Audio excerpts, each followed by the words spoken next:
கிருஷ்ணகிரி மாவட்டம் ஓசூர் அருகே விவசாய குட்டையில் மூழ்கி பள்ளி மாணவன் மற்றும் தலைமை ஆசிரியர் உயிரிழந்தனர். இதுகுறித்தான முழுமையான விவரங்களோடு எமது செய்தியாளர் முரளி இணைந்திருக்கிறார்.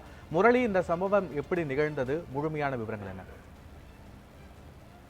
கிருஷ்ணகிரி மாவட்டம் ஓசூர் அடுத்த எலவப்பள்ளி கிராமத்தில் ஊராட்சி ஒன்றிய தொடக்கப்பள்ளி செயல்பட்டு வருகிறது.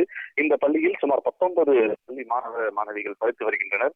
இங்கு சுமார் 3ஆம் வகுப்பு நிதின் 8 வயது என்னும் மாணவன் மத்திய உணவு இடைவெளியின் போது பள்ளியின் பின்புறமாக விவசாய பாசனத்திற்காக தொட்டி அமைத்து நீர் சேகரிக்கப்பட்ட நிலையில் அந்த நீரில், அதாவது அந்த தொட்டியில் தவறி விழுந்ததாக கூறப்படும் நிலையில் பள்ளியில், அதாவது உணவு அருந்திக் கொண்டிருந்த தலைமை ஆசிரியர் அந்த நிதினின் தம்பி தகவல் அளித்ததன் பெயரில் அவன் தலைமை ஆசிரியர் உடனடியாக அந்த பள்ளிக்கு ஓடி சென்றிருக்கிறார். சென்று பார்த்தபோது அந்த பள்ளி மாணவன் அதில் விழுந்திருப்பதை கண்டிருக்கிறார். உடனே அவர் அந்த தண்ணீர்ல, அந்த தொட்டியில குதித்திருக்கிறார்.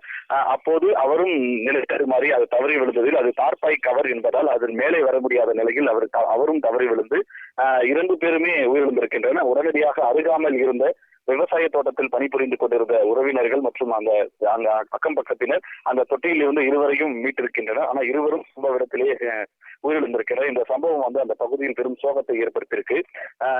அதாவது பள்ளி மாணவனும் அதை காப்பாற்றி சென்ற தலைமை ஆசிரியரும் உயிரிழந்த சம்பவம் எலவப்பள்ளி கிராமம் மட்டும் இல்லாமல் ஒசூர் பகுதியிலும் பெரும் விவரங்களுக்கு நன்றி முரளி.